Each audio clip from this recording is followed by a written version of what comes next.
e abbiamo in collegamento, nomino prima l'assente presente, Innocenzo Cipolletta, che è un economista e un manager che ha ricoperto moltissimi incarichi di vertice alla Confindustria, al Sole 24 Ore, alle Ferrovie dello Stato, eccetera, eccetera.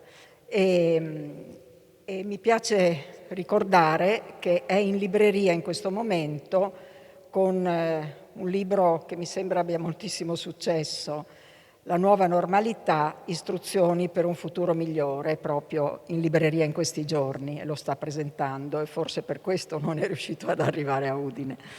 Sono qui sul palco anche Antonio Massarutto, che fa parte del nostro comitato scientifico, insegna economia applicata all'Università di Udine, è direttore di ricerca all'OIEF, Istituto di Economia e Politica dell'Energia e dell'Ambiente alla Bocconi di Milano, e di lui voglio ricordare Viaggio nell'economia circolare del 19. E qui sul palco anche Alberto Mingardi, tra i fondatori e attuale direttore dell'Istituto Bruno Leoni, professore di storia delle dottrine politiche all'Università IULM di Milano, e anche di lui voglio ricordare un libro che è questo, La verità vi prego sul neoliberismo del 19, ma poi mi pare che ne abbia scritto un altro contro la tribù, giusto? Bene, a moderare questo dibattito, questo incontro, che immagino ci racconterà di quali siano le responsabilità del mercato sulla divaricazione enorme delle disuguaglianze nel mondo, è Paolo Ermano, che è anche lui un economista che collabora da anni con Vicino Lontano, insegna all'Università di Udine, ma è anche un libero professionista e qualche volta scrive anche sul Messaggero. Bene, buon ascolto, grazie. Io questa, no?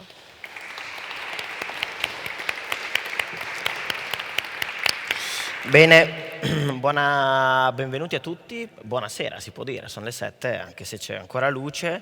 Saluto Innocenzo Cipolletta che ci segue da remoto, non avendo avuto ancora occasione di salutarlo, e ovviamente ringrazio i nostri ospiti che sono invece qui presenti, Antonio Massarutto e Alberto Mingardi, per aver accettato l'invito.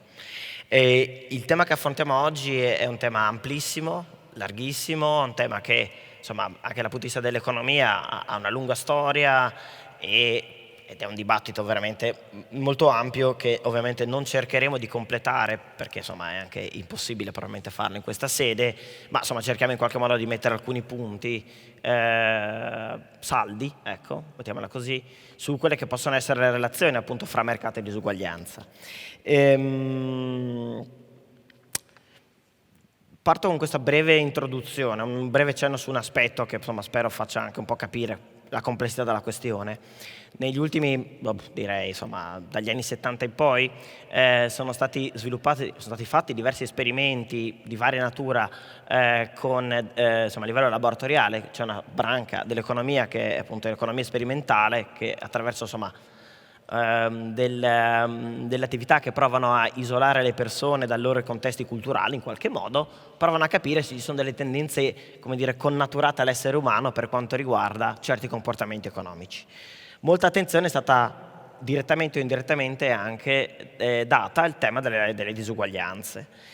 E quello che emerge da molti studi, nel senso è abbastanza consistente questo aspetto, è che anche al di là delle questioni culturali, quindi immaginiamoci che un asiatico rispetto a un occidentale cresce in un contesto culturale diverso e quindi potrebbe avere preferenze diverse, ma quindi anche al netto di questi aspetti culturali, quando alle persone gli si chiede come vorrebbero dividere una certa somma di denaro o come disegnerebbero un sistema di gestione delle risorse comuni, mediamente le persone tendono a favorire distribuzioni eque, più o meno eque, insomma, non per forza perfettamente eque, ma sicuramente più eque di quelle che possiamo osservare intorno a noi. Tuttavia, dall'altro lato, insomma, basta ricordare anche i miti greci, c'è una tendenza naturale a sviluppare l'ingegno, a fare cose, a produrre oggetti, e negli ultimi 300-400 anni perlomeno, grazie come dire, alla diffusione di un sistema che noi chiamiamo capitalismo e che si manifesta soprattutto attraverso l'economia di mercato, questi ingegni in qualche modo hanno potuto produrre una quantità di beni e servizi straordinari che ci permettono noi qui oggi di essere qua e collegarci con una persona a distanza per poter fare un video, poter fare una relazione, chiedo scusa. E questi meccanismi aumentano le disuguaglianze perché tendono a premiare le persone di ingegno, insomma, in senso lato. L'ingegno sia chi inventa qualcosa di nuovo, pensate a quelle figure iconiche dei primi anni 2000 che era Steve Jobs, o a chi organizza le cose in maniera diversa. Faccio un altro esempio di un altro mega multimilionario, miliardario più che milionario di questo periodo, che è Jeff Bezos, che sostanzialmente il padrone di Amazon ha innovato un sistema di logistica senza inventare nulla di particolarmente nuovo. Però premiamo queste persone perché alla fine migliorano la nostra vita in qualche modo, e c'è questa doppia tendenza, no? Da un lato vorremmo una distribuzione uguale e dall'altro però in qualche modo, giustamente o ingiustamente, insomma, tendiamo a favorire chi in qualche modo attraverso il sistema di mercato produce cose migliori degli altri. Capite che in mezzo a questa situazione qui è un po' difficile districarsi ed è un po' difficile capire dove è giusto porre più il peso delle scelte, se favorire più un certo tipo di approccio più egalitario, un altro tipo di approccio più, diciamo, che accetta un certo livello di disuguaglianza per favorire un po' l'economia di mercato. Detto questo, io vorrei passare subito ad Antonio Massarutto con un primo commento. Ho fatto questa brevissima introduzione, insomma, su queste due anime della natura umana, egalitaria, diciamo, più favorevole allo sviluppo dell'ingegno. Tuttavia l'economia ha studiato parecchio i temi, quindi ti chiederei un po' cosa possiamo dire, insomma, cosa diresti a uno studente, diciamo, dell'università quando si parla delle relazioni fra capitalismo, fra mercato, anzi, siamo più precisi, e disuguaglianza. Come gli affronteresti il tema? Allora, grazie e buonasera a tutti innanzitutto, grazie Paolo per la tua introduzione. Inizierei col citare il dato nudo e crudo. Il dato nudo e crudo ci racconta una vicenda abbastanza singolare, se vogliamo, no? Ci racconta di un tasso di eguaglianza, diciamo, di un tasso di disuguaglianza che ha conosciuto un'impennata che è stato sempre molto alto lungo tutta la storia dell'umanità. Dagli antichi romani, qualsiasi civiltà posteriore a quelle dei cacciatori-raccoglitori è sempre stata molto diseguale, tanto che Vilfredo Pareto all'inizio del Novecento aveva perfino teorizzato una sorta di legge di natura, che poi sappiamo che nelle scienze sociali le leggi di natura non esistono, ma insomma la legge del cosiddetto 20-80, no? Secondo cui il 20% della popolazione tende a possedere l'80% dei beni e viceversa, no? E l'aveva proposto quasi come una conseguenza ineluttabile del vivere associati, qualunque fosse il sistema economico. Poi però nel dopoguerra abbiamo conosciuto una fase di incredibile crescita economica, che però si è accompagnata con una forte riduzione delle disuguaglianze. Gli anni che vanno dal 45 a metà degli anni 70 hanno sperimentato un qualche cosa che nella storia dell'umanità non si era mai verificato in quelle proporzioni e con quella intensità. Tanto che un economista divenuto famoso per questo, Simon Kuznets, teorizzò la famosa curva U rovesciata, no? Secondo cui lo sviluppo economico porterebbe con sé in una fase iniziale un aumento della disuguaglianza, l'elastico si allunga perché c'è un travaso di forze produttive dall'agricoltura all'industria, per esempio, perché ci sono i settori che trascinano l'economia e che quindi hanno tassi di crescita più elevati, pagano salari più alti e così via. Però poi un po' alla volta questo elastico tende a riaccorciarsi man mano che i settori meno produttivi si sono svuotati di manodopera e quindi la produttività del singolo lavoratore per questo motivo tende a risalire. C'è un livellamento che riporta i redditi di tutti, diciamo, ad avvicinarsi. Questo meccanismo e altri che adesso non abbiamo tempo di analizzare porta Kuznets appunto a teorizzare questa curva U rovesciata, secondo cui da un certo punto in poi la disuguaglianza tenderebbe a diminuire e porterebbe e la riporterebbe a valori fisiologici. Dopodiché dagli anni 70 in poi invece la curva si inverte nuovamente, tanto che molti hanno parlato di una curva di Kuznets invece che fatta a campana rovesciata, fatta a elefante, si dice, no? Quindi con la proboscide che risale, Tant'è che negli ultimi 50 anni il dato nudo e crudo ci mostra una serie di indicatori. Chi di voi lo volesse andare a verificare di persona può consultare un sito internet che da qualche tempo è stato costruito da un gruppo di economisti che fanno capo a Thomas Piketty, Emmanuel Saez, Daniel Zuckman, fra gli altri, no? Quindi i più autorevoli studiosi di questi temi a livello internazionale, il cosiddetto World Inequality Report, no? Sul quale potete scaricare una quantità enorme di informazioni e di dati, e appunto toccare con mano il fatto che la disuguaglianza è tornata ad aumentare in modo spettacolare. Chiaramente questo è il forte, perché prima è diminuita la disuguaglianza negli anni 50 e 60 e poi è tornata ad aumentare.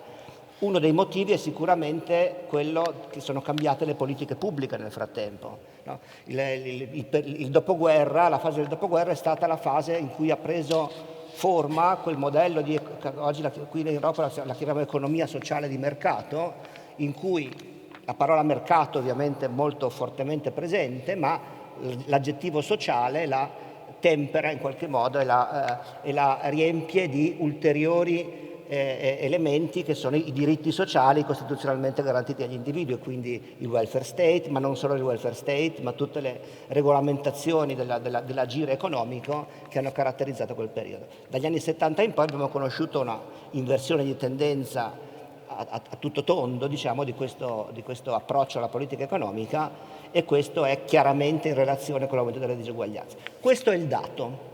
Poi, e qui adesso mi taccio perché sarà bene che passiamo la parola anche agli altri, ora sta di interpretarlo questo dato, di valutare se la disuguaglianza è un bene o un male, e di capire anche quali forze stanno dietro e quali eventuali azioni potremmo mettere in campo per governarla o ridurla o temperarla. Bene, grazie Antonio Massarutto. E riprendendo questo spunto, chiedo ad Alberto Bingardi. Come giustamente è stato appena ricordato, osserviamo che dagli anni 70 in poi le disuguaglianze all'interno dei paesi sono aumentate, per cui la distanza fra il più ricco e il più povero in Italia dal 70 ad oggi è aumentata. Tuttavia si è osservato, e qua penso mi rifaccio a Milanovic, che è anche un altro grande studioso sul tema, si è osservato che però la distanza fra il paese più povero e quello più ricco si è invece ridotta. Uno dei grandi meriti della globalizzazione, e sostanzialmente potremmo dire anche uno dei grandi meriti dell'economia di mercato. È d'accordo? Come possiamo dire? Cosa possiamo argomentare a riguardo? Anzitutto grazie mille dell'invito, grazie per essere qui questa sera. E scusatemi se sono ancora preso da attacchi di tosse, sarà l'emozione di questo luogo così bello. Ma noi abbiamo visto negli ultimi anni un fenomeno veramente straordinario per quello che attiene la riduzione della povertà nel mondo. In buona sostanza, nel 1990 le persone che vivevano al di sotto della soglia della povertà nel mondo erano 2 miliardi. Nel 2015 erano 705 milioni, che sono sempre troppe ovviamente, ma con una popolazione mondiale che è aumentata nel mentre di quasi 2 miliardi di persone. Quindi un processo di riduzione della povertà estrema avvenuto soprattutto in Asia, grazie agli straordinari tassi di crescita che le economie asiatiche hanno avuto, la formazione di qualcosa che somiglia a una classe media in quei paesi, che ha pochi precedenti nella storia. In generale è un po' la stessa cosa che avevamo visto in Europa in precedenza. Se voi pensate a quello che succede per esempio nel 1800, prima in Inghilterra e poi nel resto del continente, si ravvisa esattamente il fenomeno al quale Massarutto, citando Kuznets, faceva riferimento poc'anzi. Cioè a un certo punto, a metà Ottocento, quelli che sono i vantaggi di questa nuova economia nata dalla rivoluzione industriale, che è un po' difficile anche trovarci un nome, perché il mercato ovviamente esiste da che mondo è mondo, dice Adam Smith, si basa su una naturale propensione a trafficare, a scambiare delle persone. Quello che succede però in quel momento lì è che per la prima volta nella storia avanzamenti e innovazioni scientifiche e tecnologiche si traducono in beni e servizi disponibili per un numero crescente di persone, fa sì che in buona sostanza a un certo punto comincino a salire i salari reali delle persone e che la popolazione inglese si quintuplichi nel corso di un secolo e che grosso modo la popolazione mondiale aumenti di 7 volte dall'inizio dell'Ottocento ad oggi. Quindi un fenomeno straordinario di crescita della ricchezza disponibile e anche delle cose che possono fare le persone con le loro risorse. Perché ovviamente quando noi parliamo di queste cose poi non teniamo conto, per esempio, di come cambia anche la qualità dei beni e dei servizi che noi abbiamo a nostra disposizione, no? Non è soltanto che il telefonino che voi vedete impugnare da Gordon Gekko in Wall Street costava $4.000 del 1982, quindi una cosa che, Antonio mi correggerà, oggi era un catafalco, ci metteva 30 minuti aveva una batteria che durava 30 minuti, ci metteva diverse ore a caricare. $4.000 dell'epoca sono verosimilmente qualcosa che somiglia ai $6.000-7.000 di oggi. Oggi invece voi col vostro telefono piccolino lo caricate in poche ore, vi mandate video, eccetera. Quindi non è solo una questione di prezzo del bene, ma anche di quello che riuscite a fare col bene. Quindi sì, questo è stato un fenomeno straordinario che abbiamo osservato negli ultimi anni. Siamo stati, credo, tutti molto preoccupati lo scorso anno a vedere questa forte contrazione del commercio mondiale dovuta alla pandemia. Siamo stati, credo, anche tutti sollevati nel vedere che questa contrazione del commercio mondiale legata alla pandemia è stata, diciamo così, rilevante ma molto inferiore rispetto alle attese, e quindi possiamo sperare che questo fenomeno non si sia, diciamo così, permanentemente arrestato. Dottor Cipolletta, mi rivolgo quindi a lei. Ci diceva adesso Alberto Mingardi che, insomma, facendo anche eco a quello che è accaduto in Inghilterra nell'Ottocento e ricordando poi giustamente il successo delle economie asiatiche, potremmo quasi, o perlomeno mi corregga se è sbagliata questa frase, potremmo quasi dire a questo punto lasciamo che le cose vadano un po' per il loro conto, perché in qualche modo il mercato con la diffusione permetterà una migliore diffusione di tecnologie, un miglioramento degli standard di vita, e le disuguaglianze, magari non domani, magari non dopodomani, ma si appiattiranno naturalmente. Lei concorda con una sentenza del genere? Innanzitutto grazie dell'invito e mi scuso molto di non essere presente, mi sarebbe piaciuto esserci, però purtroppo avevo 2 impegni, uno ieri e uno domani, e questo mi rendeva impossibile venire a Udine, che è una bellissima città, e grazie di questo invito. Allora, io ho sentito con grande interesse, vorrei aggiungere anch'io un concetto su perché noi abbiamo vissuto questo periodo di crescita delle diseguaglianze, perché a partire dalla prima crisi da petrolio del 1973 noi abbiamo avuto una ventata di innovazione tecnologica gigantesca.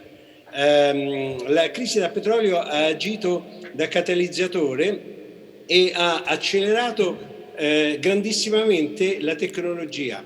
Internet che ci troviamo adesso più o meno esisteva prima della crisi da petrolio ed era uno strumento che utilizzavano i militari per passarsi delle informazioni, ma ci si è resi conto dopo la crisi da petrolio che per economizzare energia e avere economie più efficienti era necessario passare dalla situazione elettromeccanica a una situazione di carattere digitale.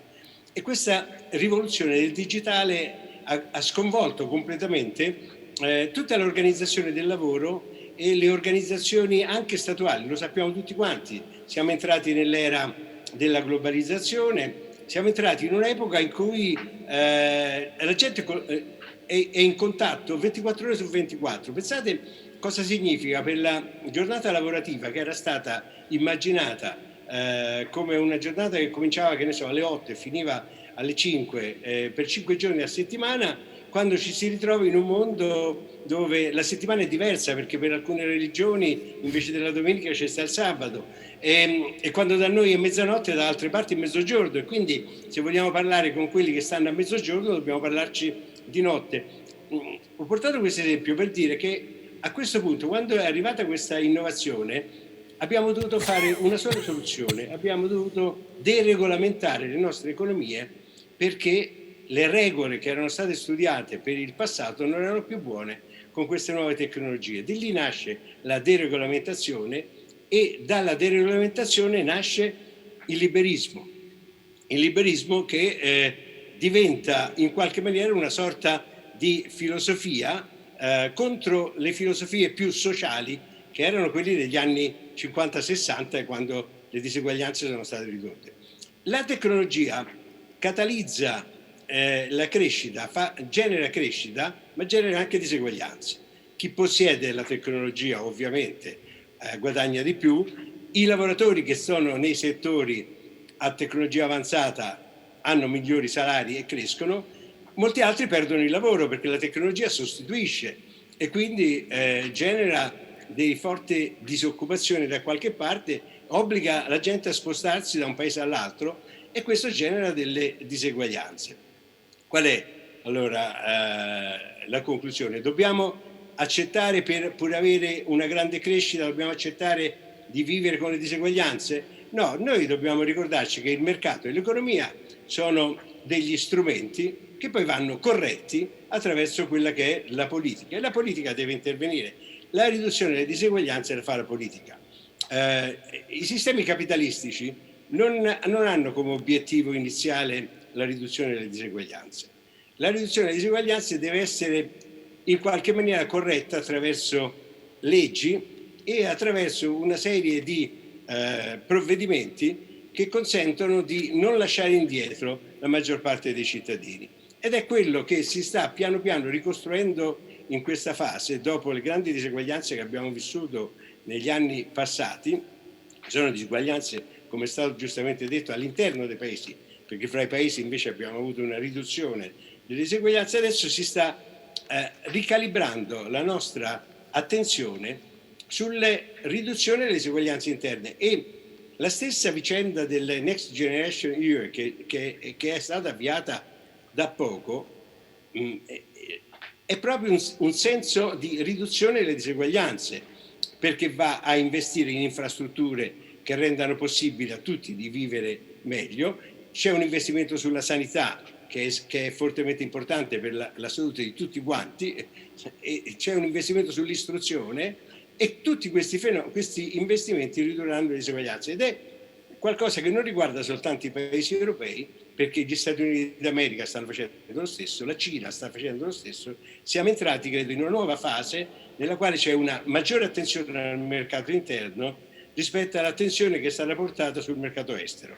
Concludo dicendo che noi abbiamo vissuto 20-30 anni in cui il mantra delle nostre economie era essere competitivi, il che significa tagliare salari, tagliare spesa pubblica per ridurre le tasse e cercare di rubare il mercato ad un altro paese. Oggi tutti quanti invece puntiamo ad avere un mercato interno più solido, più funzionante e quindi stiamo investendo nel nostro mercato e questo è un fatto positivo perché significa che la nostra crescita non dipenderà più soltanto se riusciamo a costare meno degli altri, ma dipenderà se riusciamo a costruire delle buone infrastrutture e a aumentare la qualità della vita dei nostri cittadini. Bene, Antonio Massarutto, insomma, alla fine, dopo questo primo giro di domande, abbiamo visto, insomma, abbiamo introdotto un convitato che non era previsto all'inizio, che era quello delle tecnologie, quindi abbiamo visto come in realtà mercato e disuguaglianze, insomma, passano, il legame fra mercato e disuguaglianze passano molto per le tecnologie, e insomma lo sviluppo tecnologico poi è una bestia molto complessa. Ma a questo punto mi chiedo, se il mercato favorisce lo sviluppo tecnologico in qualche modo, e in qualche modo però amplia il problema delle disuguaglianze, c'è un limite in qualche modo di disuguaglianza oltre il quale anche il mercato stesso inizia a funzionare male o non esiste questo limite? Allora, questa è una domanda molto complessa perché dovremmo ragionare sia di quantità di disuguaglianza ma anche di qualità di disuguaglianza forse, no? Perché non tutte le disuguaglianze sono uguali, perdonatemi il gioco di parole. Dani Rodrik, un grande economista che prima o poi vincerà il premio Nobel, perché manca solo lui ormai, racconta in un suo libro che lui fa di solito un esperimento con i suoi studenti. Gli racconta: cosa ne direste se io adesso con una magia togliessi $100 dalle tasche di Franca Rigoni e ne facessi riapparire 200 nelle tasche di qualcun altro che sta seduto qui in sala? la maggior parte degli studenti si dice non d'accordo con questa operazione di magia, perché sarebbe evidentemente un sottrarre illecitamente a Franca qualche cosa che è legittimamente suo, no? Però se noi ci pensiamo bene, l'economia di mercato fa questa strana magia, compie questa strana magia attraverso appunto i meccanismi di cui ci parlava poco fa anche Innocenzo Cipolletta, che tu stesso hai richiamato, no? Cioè l'innovazione tecnologica, per esempio, è funzionata esattamente così. Se noi guardiamo i tassi di crescita dei redditi medi pro capite delle varie categorie di lavoratori degli ultimi 30 anni, vediamo che c'è una divaricazione spettacolare fra quanto sono cresciuti i redditi delle persone ad elevata qualificazione, le cui competenze sono più spendibili nell'era tecnologica in cui viviamo, e quelle invece dei lavoratori meno qualificati, no? Quindi è chiaro che la disuguaglianza può essere più o meno accettata a seconda del meccanismo che la genera, no? Siamo pronti ad accettare che l'esito del gioco non sia perfettamente paritetico se la partita è giocata in modo equo. E qui forse c'è da dire qualche cosa anche sulla naturalità della propensione allo scambio degli esseri umani che cita Adam Smith, che prima veniva ricordata da Alberto Mingardi, no? Cioè, questa intuizione di Smith parte però dal presupposto che lo scambio avviene alla pari, appunto. Se lo scambio non avviene alla pari perché qualcuno è in una posizione di forza, può esercitare un potere di mercato nei confronti delle sue controparti, ecco che l'esito dello scambio ineguale non è più così facilmente accettabile e accettato, perché viene percepito come frutto di una ingiustizia in partenza, no? Quindi se la domanda è se esiste una soglia critica di disuguaglianza, la risposta è nessuno è mai stato capace di misurarla, ecco. Però contano molto di più, secondo me, aspetti qualitativi come questo. E poi ce n'è un altro importante, che la disuguaglianza può essere più facilmente tollerabile in una situazione in cui comunque la speranza concreta di poter migliorare la propria condizione, se non oggi, domani o dopodomani, è palpabile ed è presente nella testa e nel cuore di tutti quanti. Nel momento in cui gli ascensori sociali spariscono o si indeboliscono e quindi ciascuno sente che la sua condizione di domani sarà più facilmente influenzata dalla condizione di partenza di oggi, lo vediamo in molti casi. Cioè, nascere in una famiglia nera del Bronx a New York è un ottimo indicatore della probabilità di non avere un buon lavoro e un elevato reddito quando uno diventerà più adulto, no?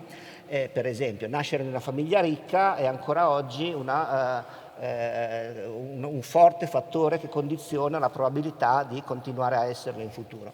Ecco, se la disuguaglianza si accompagna con una società in forte dinamismo, per cui l'aspettativa di poter migliorare la propria condizione è concreta e reale, allora anche la disuguaglianza è più facilmente tollerabile, secondo me. Quindi io credo che un investimento importante che le nostre società hanno saputo fare negli anni 50 e 60 e che forse hanno un po' rinunciato a fare nel periodo più recente è proprio questo, no? Quello di ricreare le condizioni che permettano a chi oggi si affaccia al mondo del lavoro, per esempio, di avere speranza di poter migliorare le sue condizioni domani.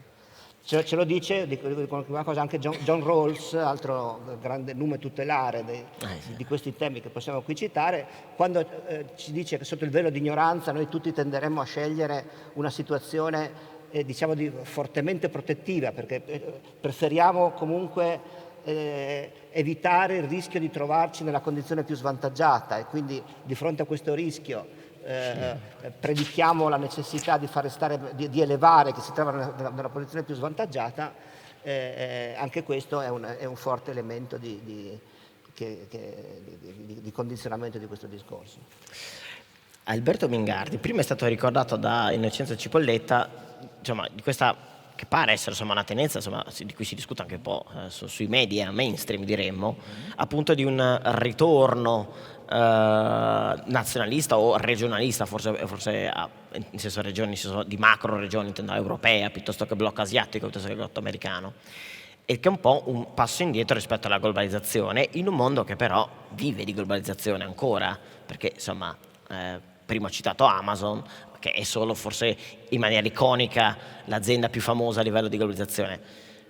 Questo scontro fra una ricerca verso un nuovo, diciamo, regionalismo che è governato dalle scelte politiche e una globalizzazione che è governata sì da scelte politiche, ma molto dalla logica dell'ampliamento del mercato. Cioè, dal tuo punto di vista, insomma, che frizioni potrebbe creare, oppure sono le condizioni talmente mature dal punto di vista politico che è inevitabile, come dire, che i recinti pian piano si chiudano in qualche modo dell'attività economica? Si stringono più che si chiudano. Ma dunque, su questo direi una cosa, cioè molto spesso il decisore politico, giustamente, perché fa un altro mestiere, non ha la benché minima idea, ma non ce l'hanno neanche gli studiosi, di come effettivamente sono organizzate le catene di fornitura internazionali. E questo l'abbiamo visto lo scorso anno, Sì. no, in presenza di shock molto forti, rispetto ai quali c'erano state previsioni di un certo tipo, ma anche rispetto alle quali poi le persone che sono effettivamente impegnate in quella catena di fornitura lì hanno saputo, per esempio, riorganizzarsi con una straordinaria agilità. Rapida. Quindi questo è uno dei problemi che hanno gli Stati Uniti oggi, per esempio, dove è molto forte ovviamente, lo era già con la precedente amministrazione, ma continua a esserlo, questa idea, no, di una riorganizzazione americana nazionale. Però poi quando uno va a vedere in concreto come sono fatte le cose, e come una singola cosa in realtà è l'esito di catene di cooperazione molto vaste e fortemente internazionalizzate, non è così facile rimpatriarle, no? Come molto spesso si crede. Per cui c'è una tensione molto forte tra la politica e quelli che poi sono gli operatori economici, ma è una tensione che in qualche maniera forse si svolgerà, si risolverà solo nel momento in cui vengono effettivamente prese delle azioni. Perché? Perché il decisore politico, comprensibilmente, agita delle bandiere, si fa forte di determinati concetti, che però non sono calati nella realtà produttiva, perché non sono informazioni che sono a sua disposizione. Vorrei, se possibile, aggiungere una cosa su quanto veniva detto prima. Credo che Antonio Massaruto abbia sottolineato due temi che sono entrambi molto importanti. Primo, come dire, la percezione rispetto alla natura della gara economica. Noi viviamo in un paese nel quale per molte professioni, per esempio, la gara economica ancora oggi è fortemente condizionata ex ante, dove esistono protezioni di diverso tipo e quindi la percezione, diciamo così, di equità rispetto all'esito di quella gara è molto dubbio. Da questo punto di vista, il secondo punto che egli andava a sottolineare è altrettanto importante, cioè lui ha parlato di diseguaglianza rispetto ai redditi. Noi molto spesso leggiamo di grandi preoccupazioni rispetto alla diseguaglianza su macro indicatori di concentrazione della ricchezza, per intenderci. Ma una delle cose che è successa dagli anni 70 ad oggi è che sono drasticamente calati i tassi di interesse. Con questa drastica riduzione dei tassi di interesse, siccome una delle differenze più chiare tra ricchi e poveri è che i ricchi hanno attività finanziarie e i poveri invece non ce le hanno, queste attività finanziarie sono apprezzate. Quindi tra due persone, se Antonio ha una casa e io ho due case, ovviamente oggi io sembro molto più ricco perché il valore delle case, per esempio, è aumentato, ma all'atto pratico io ho due case e lui ha una casa. Quello che invece noi osserviamo e che sotto alcuni aspetti è molto più preoccupante, ma è anche difficile ragionare su come intervenire a questo proposito, è che noi vediamo esattamente quello che diceva prima lui, cioè i ritorni nell'investimento in capitale umano oggi sono fortemente divaricati, in parte perché sono competenze che si acquisiscono e in parte per altre ragioni che conosciamo, insomma effetti di rete. Due studenti analogamente bravi, uno che studia a Milano e uno che studia invece nella Cambridge americana, hanno, come dire, un network, una disponibilità molto diversa di contatti, di conoscenze anche personali che avranno un effetto diverso nell'esito che questi due studenti ugualmente bravi avranno nella loro vita. Questa è un po' la conseguenza di società così meritocratiche, ma anche società nelle quali è molto più difficile che salti in avanti, no? Rispetto al successo nei rispettivi settori, avvengano, come era avvenuto in passato, in assenza di grandi investimenti in capitale umano. Cioè, un'altra delle cose che è avvenuta è che ci sono ambiti della nostra economia, tendenzialmente i BITS, che sono molto meno, che non sono grandemente regolamentati, anche perché sono relativamente nuovi, e sono ambiti che premiano le persone che hanno fatto un grande investimento in capitale umano. Al contrario, gli atomi, per così dire, sono molto più regolamentati che in passato e sono esattamente gli ambiti nei quali le persone che non hanno potuto investire granché nel loro capitale umano operano. Quindi c'è un elemento di questa crescente diseguaglianza di reddito che è legato proprio anche a una natura, se vogliamo, apprezzabile, meritocratica delle nostre società.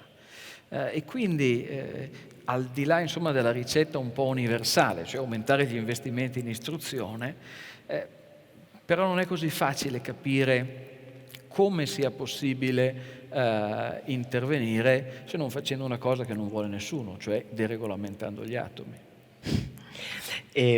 Innocenzo Cipolletta, Alberto Mingardi ha messo un po' il dito nella piaga dal mio punto di vista, ovvero ci ha ricordato come dire, ci sono settori in cui l'investimento in competenze rende molto e altri settori dove non serve investire in competenze perché ci sono altre logiche, non per nulla meritocratiche, che permettono, diciamo, il mantenimento di certi status quo.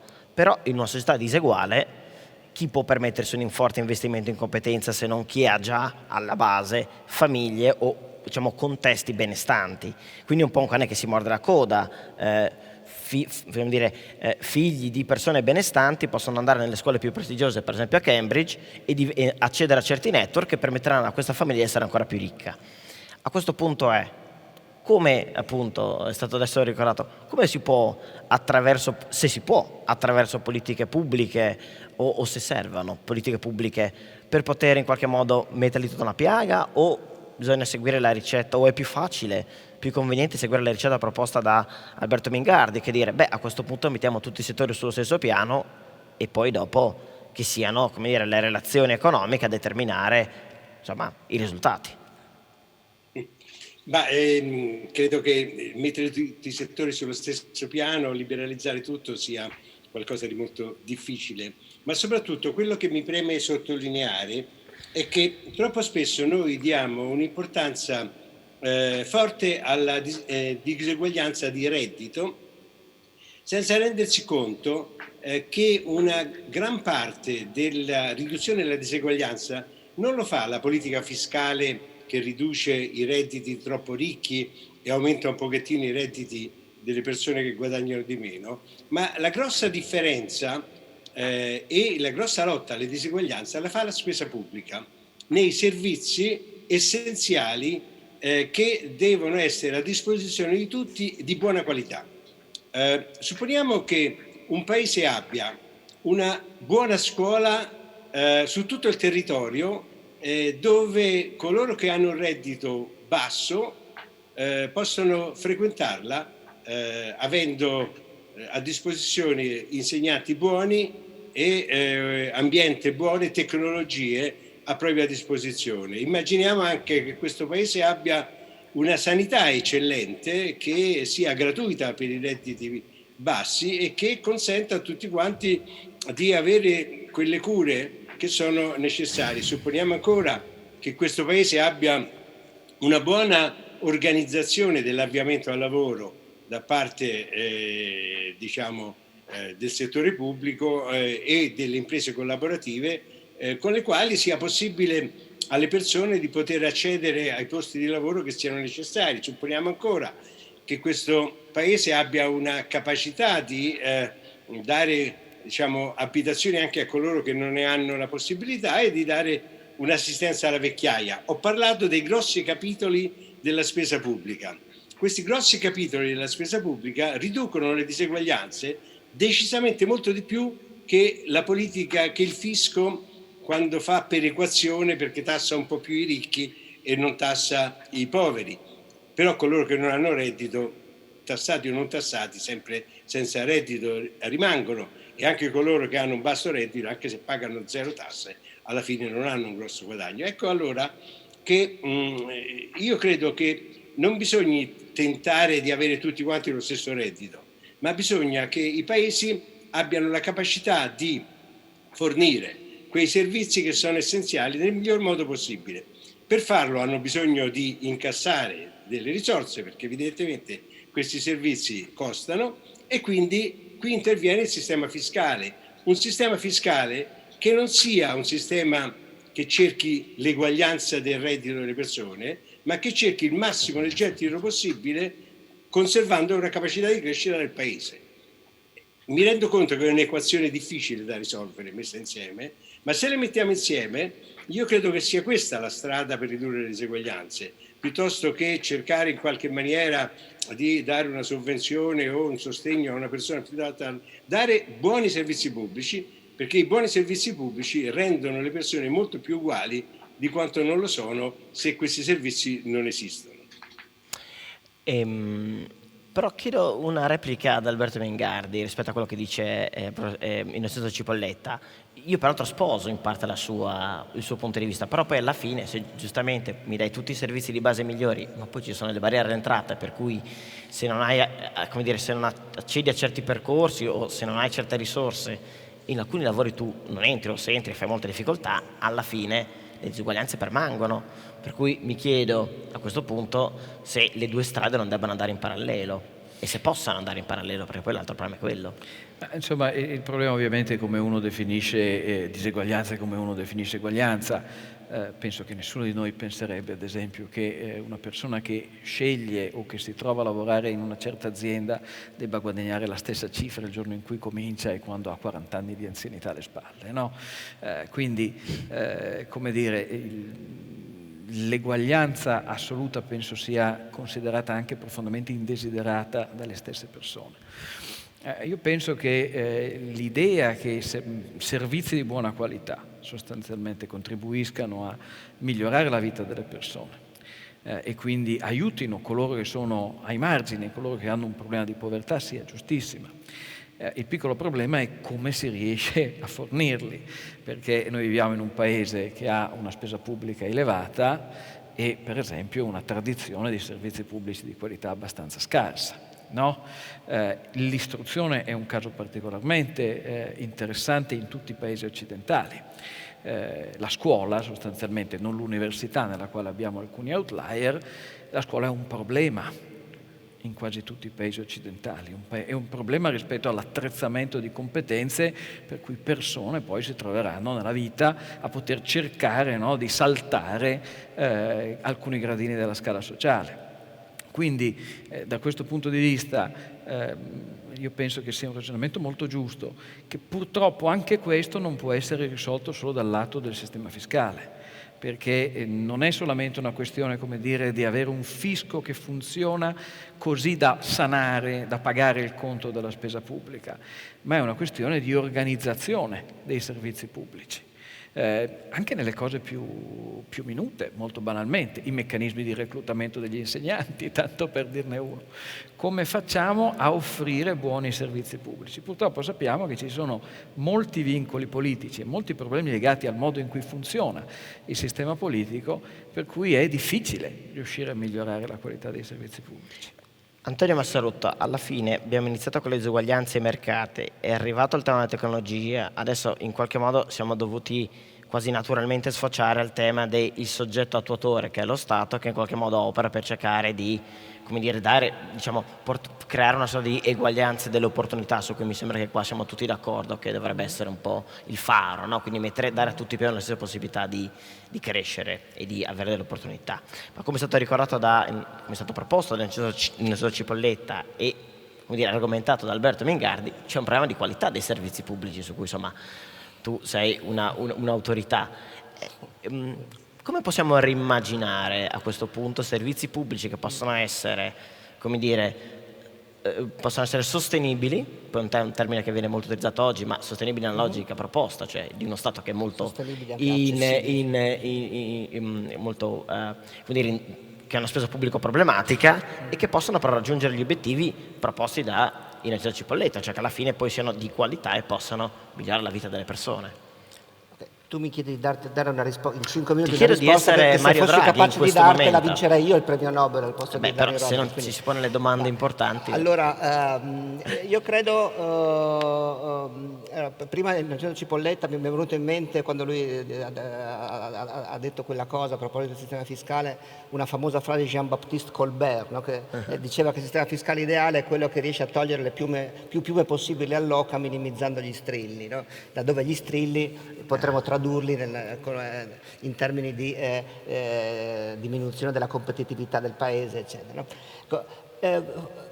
Io credo che innanzitutto che i servizi pubblici come li abbiamo conosciuti nell'arco del Novecento sono forse l'ultimo pezzo, l'ultimo residuo di economia fordista che ancora rimane nelle nostre economie, no? Noi abbiamo flessibilizzato le catene del valore nei modi che ci ricordava prima anche Alberto Bingardi, in tutti i settori, dall'agricoltura al turismo alla meccanica, eccetera. L'unica industria che rimane fordista fino al midollo è l'istruzione, la sanità, no?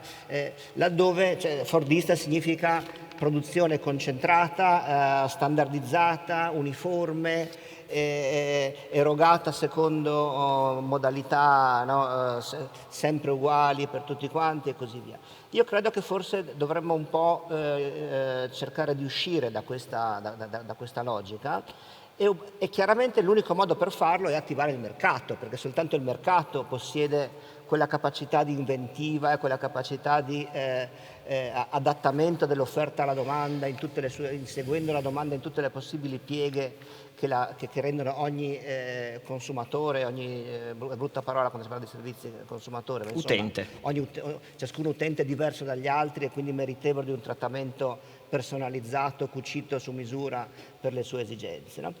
E qui adesso mi avventuro su un terreno un po' spericolato, spero di farlo anche se in pochi minuti, in pochi secondi, ma restituendo l'idea del mio pensiero, no?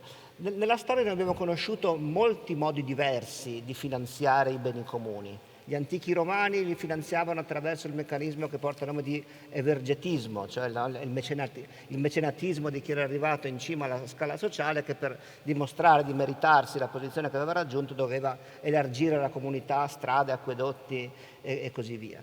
Nel Medioevo è stata la paura dell'inferno, se vogliamo, a muovere, no? Il ricco mercante a donare ai conventi e a creare attraverso i conventi quel modello di welfare, che è il primo vero modello organizzato di welfare.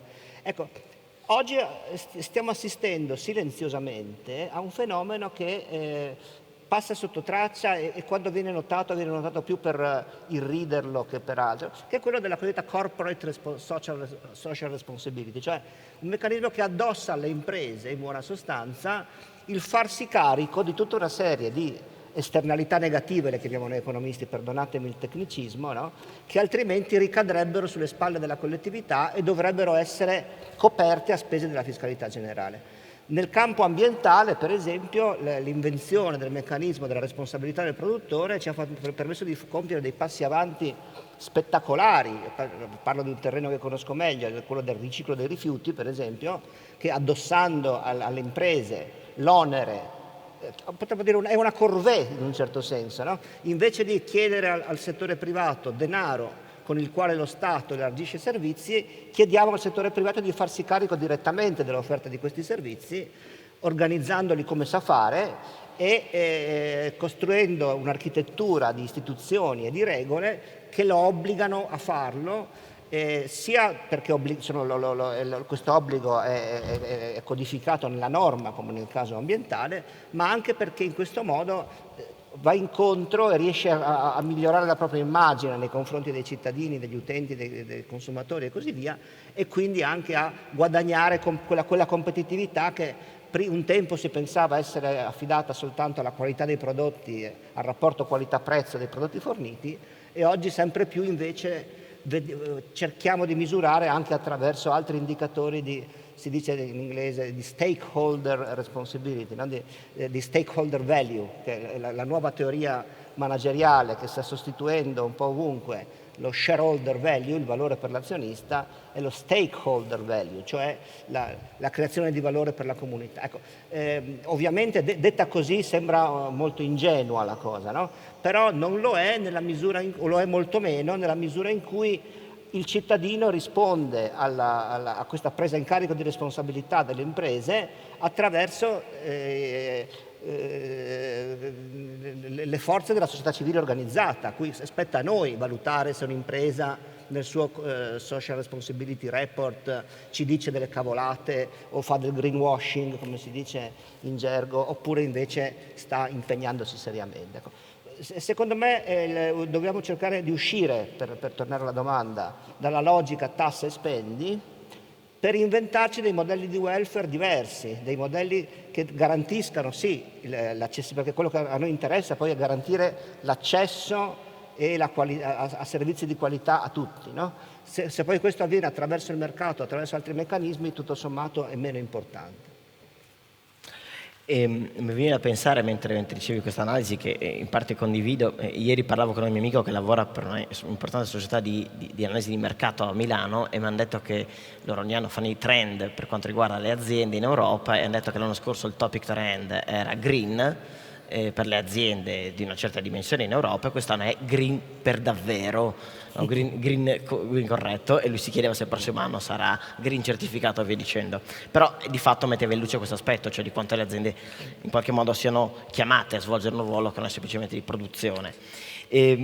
A proposito di aziende di produzione di green, mi permette questo di aprire l'ultimo capitolo che mi interessava toccare oggi, che è quello che quanto riguarda la diseguaglianza intergenerazionale, che precedentemente era considerata appunto in termini di opportunità, per cui se i figli hanno meno opportunità dei genitori. Adesso il tema ambientale in qualche modo la mette anche su una luce un po' diversa.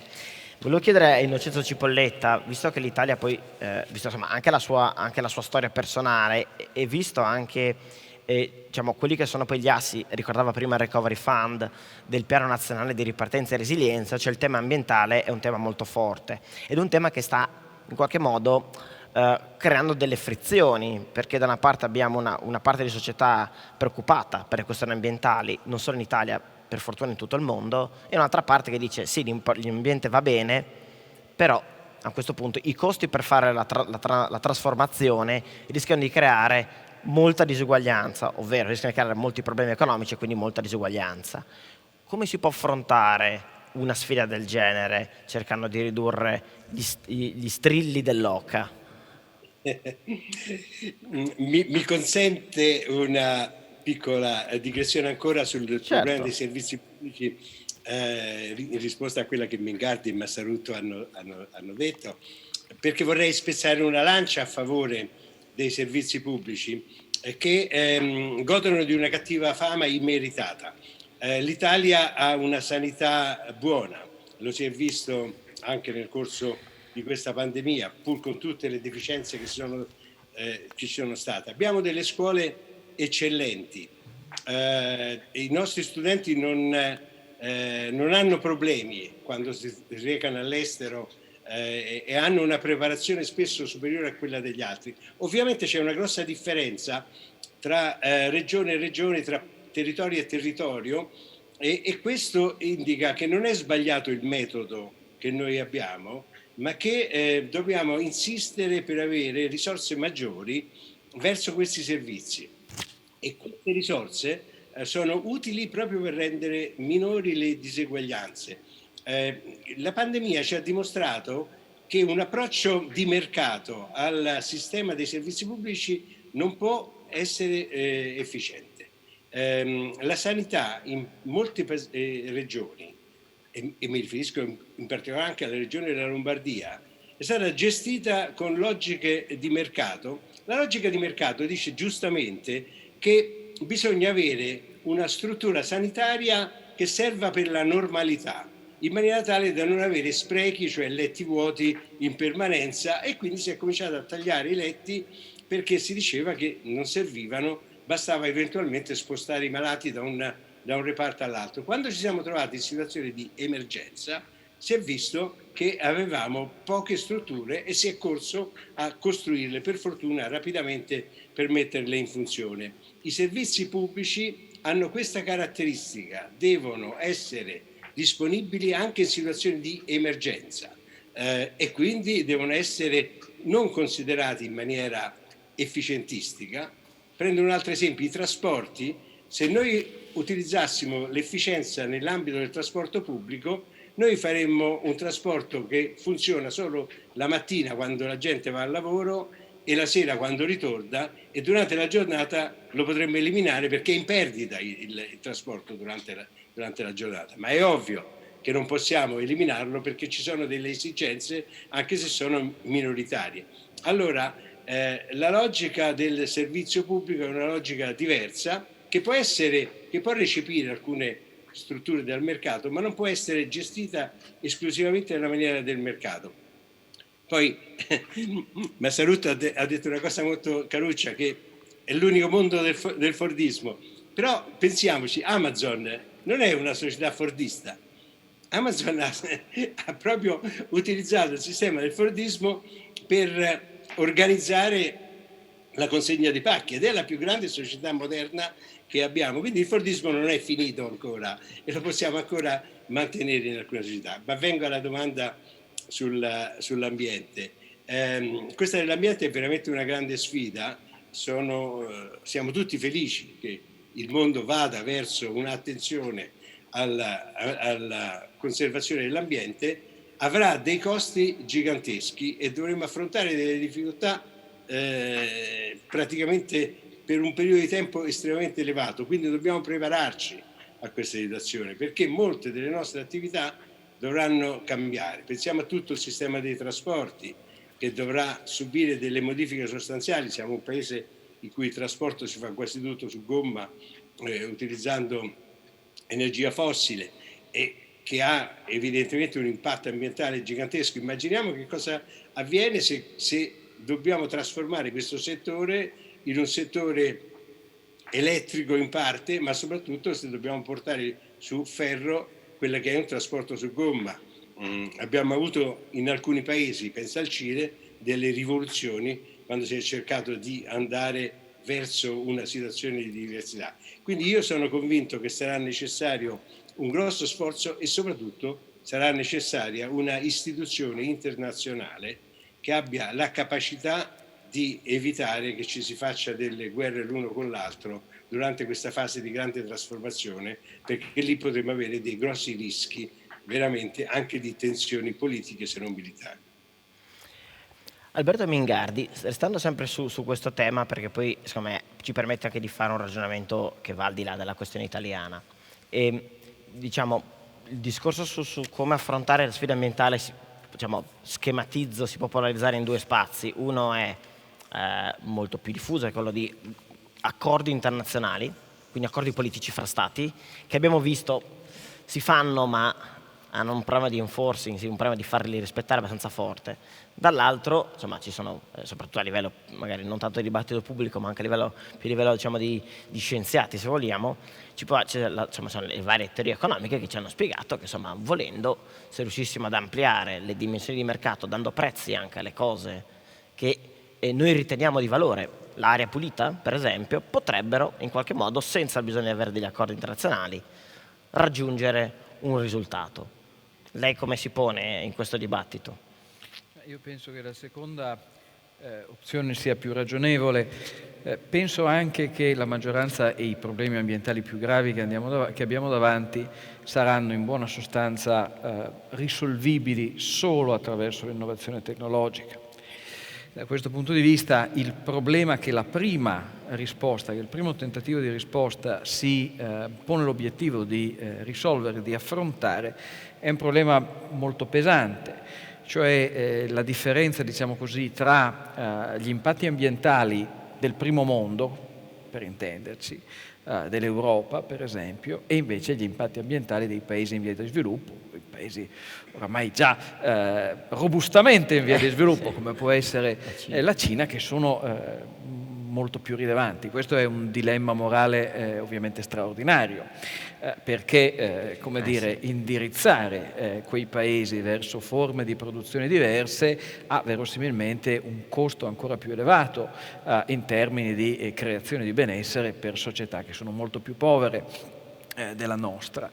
Quindi la questione è veramente molto complicata, diciamo così, non è che uno possa confidare, diciamo così, nell'epifania tecnologica che pure in tanti ambiti abbiamo visto presentarsi e che in tanti ambiti dobbiamo aspettare, perché per esempio se pensiamo all'elettrico, ovviamente siamo tutti qui che attendiamo una rivoluzione delle batterie, ad esempio, che è la vera chiave di volta per poi provare a cambiare davvero le abitudini delle persone, perché c'è niente da fare se una macchina elettrica fa solo un certo numero di chilometri e poi ha bisogno di molto tempo per essere, tra virgolette, ricaricata, evidentemente l'attitudine del consumatore a comprarlo o meno dipenderà dall'uso che vuole fare di questa automobile, per esempio. Credo sia molto importante non dimenticare però l'aspetto dei costi. E soprattutto non dimenticare come qualsiasi transizione, noi oggi parliamo di questa transizione ecologica, parliamo anche della transizione digitale, inevitabilmente porta con sé un rimescolamento dei fattori produttivi. E far finta che questo non stia avvenendo, che questo non debba avvenire, pensare che uno possa avere la transizione ecologica e il blocco dei licenziamenti, per intendersi, è un problema. È un problema per le aspettative che si creano nel dibattito pubblico e nella società. Però, e quanto passo ad Antonio Massarutto, se è innegabile, come è stato insomma con diverse sfumature per messo in luce dagli altri due ospiti, che c'è un percorso in atto, questo percorso rimescolerà le carte, però se riprendiamo quello che abbiamo detto all'inizio del dibattito, ci sono persone che partono, diciamo, davanti a questa sfida con delle spalle molto solide, e persone e altre, diciamo, persone, agenti economici, organizzazioni che invece partono con spalle molto deboli, perché insomma se c'è stato questo problema di accumulazione delle risorse dagli anni 70 in poi, c'è chi potrà affrontarlo con più agio e chi con meno agio. Rischia questa transizione in realtà poi di ampliare delle distanze? Ma io credo che ci sono delle traiettorie storiche che sembrano procedere belle e tranquille come un business as usual, e poi dei momenti di rottura che di colpo fanno precipitare la situazione, no? Facendo emergere di colpo delle tendenze che sembravano, che prima erano sotto traccia, c'erano già ma non erano ancora così palesi e comunque non ancora così dominanti, e fanno piazza pulita invece di quello che continuava a esistere più per routine, per inerzia che per altro, no? Le crisi vengono per questo, no? È un po' come quando in bicicletta si va tutti quanti in pianura, in gruppo, sfruttando l'uno la scia dell'altro, e quindi si riesce a stare vicini. Appena comincia la salita c'è chi ne ha, chi non ne ha di benzina nelle gambe, no? E lì le distanze vengono fuori da sole. Quindi sì, la risposta alla tua domanda è chiaramente affermativa, nel senso che la transizione, come tutte la transizione ecologica, è qualcosa che è necessario accada, perché se non accadesse andremo a sbattere prima di 100 anni contro un muro non metaforico ma vero, che è quello che viene chiamato dei limiti planetari, no? I nuovi confini del pianeta, che secondo molti studiosi sono rappresentati dai processi ecologici con cui il nostro modello di crescita, il nostro modello di vita si sta andando a scontrare. Quindi che dobbiamo da qui a 100 anni abbandonare, ma prima forse, abbandonare i combustibili fossili e passare ad altro, per esempio, è scontato. Questa cosa deve avvenire, però chiaramente non può avvenire in un modo tale che da lasciare troppe persone indietro, no? L'ho annunciato solennemente anche l'Unione Europea nel presentare il Green New Deal, no? No one left behind, no? Dirlo è indispensabile, farlo è difficile, perché ma lo vediamo, voglio dire, da quello che accade anche sulle strade, quando il governo francese ha proposto di aumentare le tasse sulla benzina, che la condizione sine qua non per passare all'elettrico, per abbandonare i fossili, è che i fossili non convengano più, perché ora come ora la benzina costa meno dell'auto elettrica, e quindi nessuna persona sana di mente, se dovesse semplicemente fare il calcolo di convenienza, sostituirebbe l'auto a benzina con un'auto elettrica, no? Se lo facciamo è perché riteniamo che da qui a un futuro non ormai nemmeno troppo lontano questa sostituzione dovrà avvenire, perché i costi sociali dell'uso del combustibile fossile, che ancora non sono parte del prezzo della benzina, prima o poi dovranno entrare a farne parte. E allora cerchiamo di anticipare questa transizione interferendo nel sistema dei prezzi, no? Tassando le energie fossili o la produzione di rifiuti o altri fatti dannosi per l'ambiente in costi economici che paghiamo oggi, in modo che l'attore economico riceva dei segnali corretti. E però, appunto, se questo va a impattare sulle classi sociali più deboli, perché sono quelle su cui l'aumento del prezzo della benzina, come di qualsiasi bene di prima necessità, andrebbe a ricadere, questo è qualcosa che va evitato, insomma, no? E l'unico modo possibile per evitarlo, qui sono d'accordissimo con quello che diceva prima Cipolletta, è proprio creare le condizioni che, nel mentre ci obbligano a cambiare stile di vita o a adottare tecnologie diverse e così via, ci permettano però di avere una sorta di paracadute, o comunque di terreno solido sotto i piedi, sapendo che comunque, per male che ci vada, non potremo mai scendere al di sotto di una certa al di sotto di un certo livello di vita, di benessere, di qualità della vita e così via, insomma. Credo che però, per tornare alla tua domanda, spesso venga sottovalutata. Cioè, noi tendiamo a vedere la transizione ecologica come una sorta di mulino bianco globale, in cui tutti saremo più felici, tutti saremo più belli, smetteremo di inquinare, non avremo più le ciminiere e per magia saremo tutti più felici. C'è perfino chi ha teorizzato la decrescita felice o cose del genere, no? Io credo che queste siano illusioni molto pericolose, che potrebbero tornarci indietro come un boomerang qualora non preparassimo per bene il terreno, in modo tale che questa transizione davvero non lasci nessuno indietro. C'è un problema però di tempi, nel senso che c'è un problema di tempi, sono decenni che ci prepariamo, ma siamo ancora in preparazione, è il riscaldamento più lungo della storia. Certo, è anche vero che però un'accelerazione importante c'è stata. Abbiamo un'agenda da qui al 2030, che non è fra 1000 anni, è fra 10 anni, che ci dà degli impegnativi traguardi da raggiungere. Non sarà magari sufficiente, dovremo fare anche delle altre cose, però intanto abbiamo l'agenda piena di cose da fare per i prossimi 10 anni e abbiamo le idee molto chiare su dove dobbiamo muoverci, no? Però ripeto, se non accompagneremo questo gigantesco sforzo di trasformazione tecnologica e industriale con un altrettanto gigantesco processo di innovazione delle nostre istituzioni, del nostro Stato sociale e così via, rischiamo che questa transizione ci torni indietro sotto forma di un neoluddismo che rischia di riportarci indietro invece che andare avanti. Siamo ormai quasi giunti alla fine, per cui chiederei una battuta veloce su questo tema. Mi è piaciuto che durante questo dibattito siamo riusciti a rimanere un po', come dire, tra l'astratto e il concreto, cioè quindi non semplicemente legati alle cose contingenti, ma neanche semplicemente lontani dal mondo. C'è un elemento, secondo me, importante nel dibattito pubblico, che è stato ricordato prima da Innocenzo Cipolletta, che molto spesso le politiche distributive prendono denaro da una parte e lo portano all'altra, funziona meno dei migliori servizi. Però è innegabile che un grosso tema di cui si parla da tempo è effettivamente che ci siano dei soggetti o delle organizzazioni i cui patrimoni, le cui ricchezze sono cresciute in maniera, vuol dire, sproporzionata, se non altro dal punto di vista etico sproporzionata. Non voglio ricordare il fatto che Jeff Bezos ha pagato income tax pari a 0 l'anno scorso, o piuttosto, insomma, mi sono preso alcuni dati sulla ricchezza in Italia. i 60.000 più ricchi d'Italia, con tutti i distinguo dei problemi del calcolare la ricchezza, bene o male posseggono qualcosa come il 9% dell'intera ricchezza nazionale, e parliamo meno dello 0,1% della popolazione.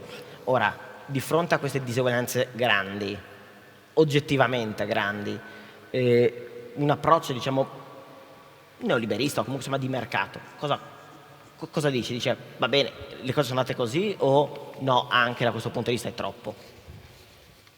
La domanda è per me? Sì. Ma ridico quello che ho detto prima, cioè in larga misura questi fenomeni, quando si guarda i dati aggregati, sono legati alla diminuzione storica dei tassi di interesse, che è un fenomeno recente ma anche in realtà secolare, secondo alcuni studiosi. Credo che focalizzarsi su questo punto sia veramente guardare il dito e non la luna. Noi abbiamo a che fare da una parte con problemi nella qualità dei servizi pubblici, da una parte abbiamo problemi di una società che può essere più ingessata per investimenti che non si vedono lì, ma si vedono nel capitale umano delle persone, che si sta divaricando pesantemente. E abbiamo una straordinaria diseguaglianza tra generazioni, che è legata sostanzialmente al fatto che noi abbiamo lasciato e stiamo lasciando alle generazioni future un debito pubblico immenso. Il debito pubblico italiano era già particolarmente alto, adesso è ancora più alto di quanto non lo fosse in passato. Tassare i grandi patrimoni, ripristinare imposte di successione più alte che hanno sempre avuto un gettito molto limitato, come dire, è qualche cosa che serve soprattutto nelle dinamiche dell'opinione pubblica. E la mia impressione è che sia un altro tentativo di non guardare in faccia i problemi. Se anche noi sequestrassimo tutto il patrimonio di Jeff Bezos e lo mettessimo per un anno a disposizione del contribuente americano, che cosa cambierebbe? Se è inalterata la struttura della società americana, se è inalterato il modo nel quale vengono forniti i servizi pubblici. Come dire, mi sembra veramente una scorciatoia, per carità molto popolare, perché fa piacere a tutti dire che la colpa è dei ricchi, per intenderci. Io però, devo dire, se vedo i 60.000, non il più ricco italiano, i 60.000 più ricchi italiani, stime Banca d'Italia, con tutti i problemi che hanno queste stime, e lo sappiamo, comunque avevano una ricchezza complessiva nel 2016 pari a 1.000 miliardi.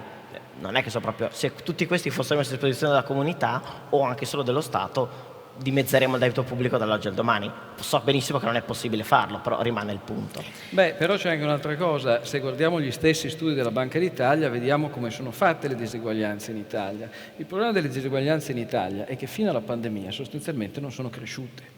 Cioè che le diseguaglianze nel nostro Paese sono fortemente legate a questioni storiche, delle quali la più rilevante è una questione geografica, questione meridionale. Noi siamo l'unico paese al mondo nel quale 2 metà di uno stesso paese hanno reddito divergente da 150 anni, a parte 10 anni dopo la Seconda Guerra Mondiale. E quindi quando uno guarda il caso italiano, con diseguaglianze che hanno una storia molto lunga, come dire, si rende conto di quanto certe soluzioni siano veramente dei placebo. Perché il problema dell'Italia, prima di altri paesi, è quello di avere finalmente carriere aperte ai talenti, meno paternalismo, meno nepotismo e più opportunità per tutti. Bene, io direi che su questa affermazione, chiedo scusa, mi sarebbe piaciuto avere anche una replica da Innocenzio Cipolletta, ma il tempo purtroppo è tiranno, e anche da Antonio Massaruto avrei voluto chiedere anche loro il loro commento, ma il tempo è tiranno, e questo però ci dà l'occasione di invitarvi, chiedo scusa, di nuovo per il prossimo anno, per poter portare avanti la questione e vedere se effettivamente su questi temi, disuguaglianza e ambiente, qualche passo avanti, e qualità dei servizi pubblici, scusate, qualche passo avanti si è fatto. Ringrazio Antonio Massaruto, ringrazio Alberto Vingari, ringrazio Innocenzio Cipolletta. Grazie a tutti. Grazie.